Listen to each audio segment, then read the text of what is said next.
the start of serious violence in Syria, the country that's felt the most direct practical impact has been neighbouring Lebanon. The consequences of the crisis have been political, economic and social. In Beirut, pressures linked to Syria prompted Najib Mikati to resign as Prime Minister, but he's remained in a caretaker capacity.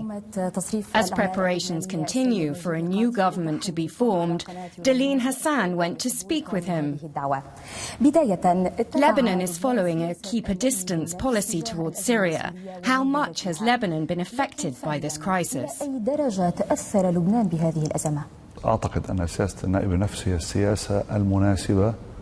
I believe that the self-distancing policy is absolutely the appropriate policy for the Lebanese government and the Lebanese people, looking at the developments in the region, and especially seeing what is happening in Syria, which is highly significant for Lebanon. We have had to consider the historical and geographical relationship between Lebanon and Syria, as well as the split in Lebanese society into pro- and anti-political positions involving Syrian events. I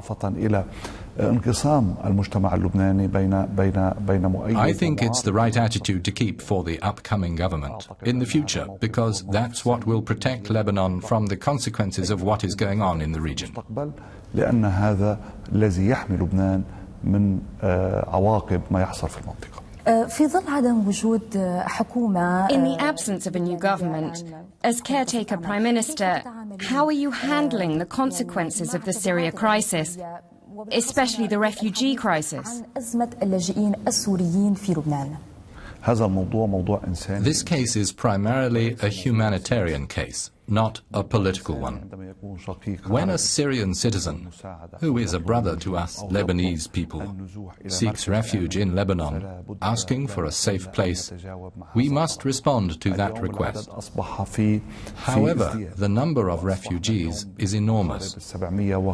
We have about 750,000 refugees registered with international organizations.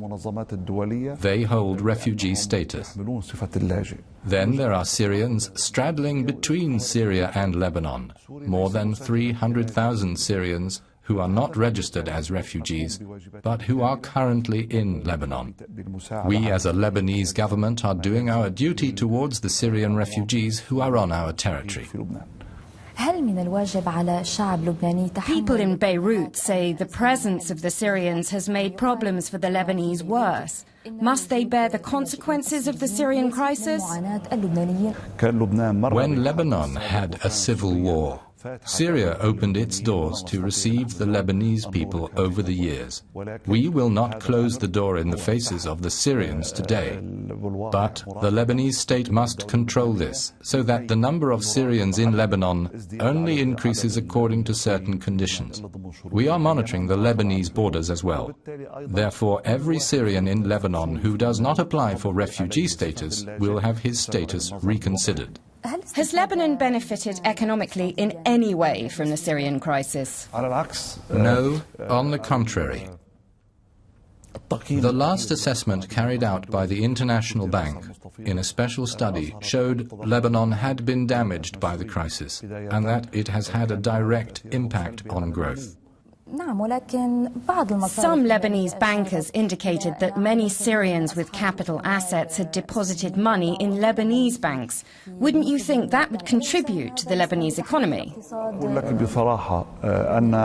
I'll tell you frankly, Lebanese banks are cautious, under these circumstances in particular, about attracting deposits from the Syrians. Lebanese banks are doing their job of overseeing accounts to make sure who the owners of these accounts are, because we do not want there to be grounds for any doubt by the international community over certain accounts held in Lebanese banks.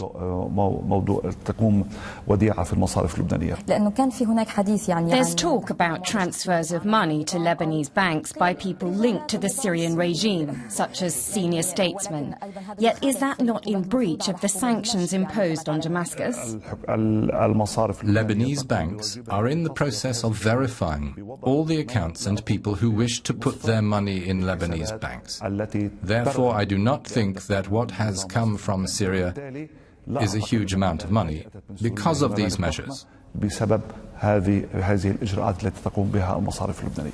يعني بالانتقال إلى قضية هامة قضية مقاتلي Let's talk about Hezbollah, which recently admitted it's been fighting in support of the Syrian regime.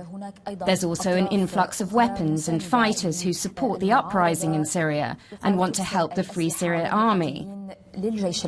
As a government, how are you dealing with this? Have there been any measures to prevent weapons and fighters from getting into Syria? Since the first day any of these parties got involved in the Syrian war, we urged them not to become involved in Syria's affairs, because it would not make a difference for Lebanon. My position is to look out for Lebanon's interest, and therefore I repeat my appeal to everyone to have no dealings in Syrian affairs, either at close range or from a distance, because it hurts the Lebanese interest. The European Union classifies the military wing of the Hezbollah party as a terrorist organization. How does the government in Beirut deal with that decision?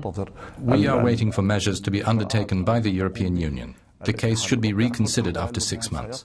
Then our government will ask the EU to reconsider its decision.